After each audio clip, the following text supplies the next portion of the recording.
मीमांसा civil service academy में आपका स्वागत है। ये लेक्चर है मध्य प्रदेश प्री सॉल्व 1990 से लेकर 2024 तक जितने भी क्वेश्चन ज्योग्राफी से आए हैं मध्य प्रदेश पीएससी में, उन सभी क्वेश्चनों को इसमें शामिल किया गया है, इसलिए प्लीज़ पूरा लेक्चर वॉच करना। नेक्स्ट क्वेश्चन है, निम्नलिखित में से कौन सा युग्म सही सुमिलित नहीं है बोल रहा है। ठीक है, इसका आंसर है ऑप्शन सी, इंसेलबर्ग हिमनद की आकृति नहीं है। एक्चुअली ये द्वीपीय पर्वत की आकृति होती है, इसका संबंध हिमनद से बिल्कुल नहीं है। इसका आंसर क्या होगा? Option C. नेक्स्ट क्वेश्चन है, संप्रदाय मैदान का संबंध किससे है? तो संप्रदाय मैदान का संबंध है नदियों से। नेक्स्ट क्वेश्चन है, स्ट्रामबोली क्या है? तो स्ट्रामबोली एक जागृत ज्वालामुखी है। नेक्स्ट क्वेश्चन है, निम्नलिखित में से कौन सा क्षेत्र टोडा जनजाति का मूल निवास क्षेत्र है? तो इसका आंसर है ऑप्शन सी, नीलगिरी पहाड़ी। नेक्स्ट क्वेश्चन है, निम्नलिखित में से कौन सा युग्म सही सुमेलित नहीं है? लिपुलेख दर्रा उत्तराखंड में है, रोहतांग हिमाचल में है, पालघाट केरल में है, परंतु जो नाथुला दर्रा है ये अरुणाचल प्रदेश में नहीं है। तो इसका आंसर क्या होगा? ऑप्शन बी, इसने नहीं बोला है। नेक्स्ट क्वेश्चन है, कयाल क्या है? तो इसका आंसर होगा ऑप्शन डी, यह एक केरल का लैगून है। नेक्स्ट क्वेश्चन है, ITCZ एक निम्न वायुदा पेटी स्थित है, ये कहाँ पे होती है? तो ये होती है भूमध्य रेखा पर। ऑप्शन डी इसका सही आंसर होगा। नेक्स्ट क्वेश्चन है, निम्नलिखित में से कौन सी पर्वत श्रृंखला भारत में केवल एक राज्य में फैली है? तो उसका आंसर है option C, Ajanta.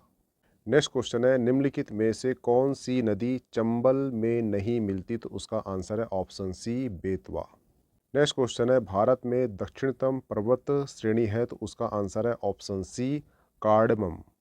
Next question है, भारत का कौन सा राज्य अधिकतम राज्य सीमाओं को छूता है? तो उसका आंसर है option D, Uttar Pradesh. Next question है, भारत का दूसरा बड़ा नदी बेसिन कौन सा है? तो उसका आंसर है ऑप्शन सी, गोदावरी नदी बेसिन। नेक्स्ट क्वेश्चन है, निम्नलिखित में से कौन सा मरुस्थल है? तो उसका आंसर है ऑप्शन ए, सिंधु क्षेत्र। नेक्स्ट क्वेश्चन है, हिमालय के किस भाग पर करेवा भू आकृति पाई जाती है? तो उसका आंसर है ऑप्शन डी, कश्मीर हिमालय पर। नेक्स्ट क्वेश्चन है, किस नदी की घाटी गहरी गड्ढा भूमि के लिए विख्यात है? तो उसका आंसर है ऑप्शन सी, चंबल नदी। नेक्स्ट क्वेश्चन है, निम्नलिखित में से कौन सा जलप्रपात नर्मदा नदी पर नहीं है बोल रहा है? तो उसका आंसर है ऑप्शन ए, कपिल धारा है, दूधारा है, भेड़ाघाट है, ऑप्शन बी, भाल कुंड नहीं है। नेक्स्ट क्वेश्चन है, सतपुड़ा क्षेत्र में स्थित श्रेणियों में से पश्चिम से पूर्व की ओर उनकी स्थिति को दर्शाने वाली निम्नलिखित में से कौन सा क्रम सही है? तो सबसे पहले इसका आता है बड़वानी की पहाड़ी, फिर आता है महादेव की पहाड़ी, फिर आती मैकॉल श्रेणी। ऑप्शन ए सही होगा। नेक्स्ट क्वेश्चन है, भारत का अपने पड़ोसी देशों के मध्य अंतर्राष्ट्रीय सीमा के विस्तार का आरोही क्रम क्या है? तो उसका आंसर है ऑप्शन बी, नेपाल, पाकिस्तान, चीन, बांग्लादेश। यहाँ बोला है आरोही, आरोही यानी कि बढ़ते क्रम में। सबसे कम सीमा किसकी लगती है? नेपाल लगती है, उसके बाद पाकिस्तान की लगती है, उसके बाद चीन की लगती है, और सर्वाधिक लगती है किसकी? बांग्लादेश की लगती है। नेक्स्ट क्वेश्चन है, सुमिलित नहीं है। ठीक है, गोंड की उपजाति होती है अंगरिया, बैगा की उपजाति होती है भिजावर, कोरकू की उपजाति होती महार, परंतु भारिया की जो उपजाति है ये पटलिया नहीं होती। तो इसका आंसर क्या होगा? Option C. नेक्स्ट क्वेश्चन है, अभिकथन और कारण दिया गया है। अभिकथन कहता है पंजाब, हरियाणा, उत्तर प्रदेश भारत के प्रमुख गेहूं उत्पादक राज्य है। तो ये सही है। और जो कारण है, कारण बोल रहा है कि सुअपवाहित उर्वरक भूमि है, शीतकाल में 10 से 15 सेल्सियस तापमान एवं लगभग 75 सेंटीमीटर औसतन वार्षिक वर्षा गेहूं के उत्पादन के लिए आवश्यक है। तो ये भी सही है, कथन और कारण दोनों सही है। तो इसका आंसर क्या होगा? ऑप्शन ए और आर दोनों सही है। आर ए की सही व्याख्या करता है। हुआ क्लियर? नेक्स्ट क्वेश्चन है, सुमिलित नहीं है। सिंचाई परियोजना दिया गया है और ये जिला दिया गया है। बरगी परियोजना जो है जबलपुर में है, तवा परियोजना जो है होशंगाबाद में है, जो माटीटीला बांध है ये मंडला में है, लेकिन जो बारना घाटी परियोजना है ये एक्चुअली उज्जैन में नहीं है। ये एक्चुअली कहाँ पर है? ये रायसेन में है। हुआ क्लियर? इसका आंसर क्या होगा? ऑप्शन डी, क्योंकि इसने क्या बोला है? सुमिलित नहीं पूछा है। नेक्स्ट क्वेश्चन है, चंबल नहर सिंचाई परियोजना संबंधित है, तो उसका आंसर है ऑप्शन सी, यमुना बेसिन से।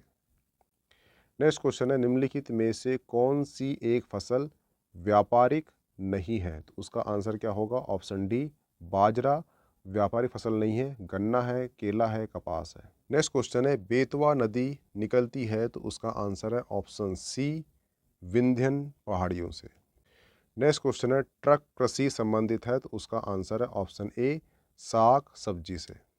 नेक्स्ट क्वेश्चन है, अखरानी और मथवार पहाड़ी के मध्य निम्नलिखित में से किस नदी ने गहरी कदरा बनाई है, तो उसका आंसर है ऑप्शन डी, नर्मदा नदी ने। नेक्स्ट क्वेश्चन है, निम्नलिखित में से कौन सा जिला वर्षा ऋतु में अधिक वर्षा प्राप्त करता है, तो उसका आंसर है option C, Mandla. Next question है, मध्य प्रदेश में किस प्रकार के वन नहीं पाए जाते, तो उसका आंसर है ऑप्शन डी, अल्पाइन वन नहीं पाए जाते। नेक्स्ट क्वेश्चन है, बीजागढ़ की पहाड़ियाँ निम्नलिखित में से किस पर्वत श्रेणी में स्थित है, तो उसका आंसर है ऑप्शन ए, सतपुड़ा श्रेणी में। नेक्स्ट क्वेश्चन है, वर्ष 1948 में बुंदेलखंड एवं बघेलखंड को जोड़कर कौन सा प्रदेश अस्तित्व में आया था, तो उसका आंसर है ऑप्शन बी, विंध्य प्रदेश। नेक्स्ट क्वेश्चन है, नासिक जिले में त्र्यंबकेश्वर पहाड़ी से निकलने वाली इनमें से कौन सी नदी है, तो उसका आंसर है ऑप्शन डी, वैतरणी। नेक्स्ट क्वेश्चन है, निम्नलिखित में से कौन सी वायुमंडलीय परत जलवायु और मौसम में सभी परिवर्तन के लिए जानी जाती है, तो उसका आंसर है ऑप्शन बी, ऑप्शन डी, क्षोभ मंडल। नेक्स्ट है, ये जैव आरक्षित क्षेत्र दिए गए हैं और ये राज्य दिए गए हैं, इसका मिलान करना है, ठीक है। तो जो नोक रेख है, नोक रेख कहाँ का है, तो ये है मेघालय का। हुआ क्लियर? और जो मानस है, मानस कहाँ पर है, तो मानस है असम में। हुआ क्लियर? ठीक है। और जो सिमलीपाल है, सिमलीपाल कहाँ पर है, तो ये उड़ीसा में है। और जो शेषांचल है, ये कहाँ पर है, तो ये आंध्र प्रदेश में, ऑप्शन सी। आप मिलान कर लीजिएगा। हुआ क्लियर? नेक्स्ट है, ये स्थान दिया गया है और राज्य दिया गया है।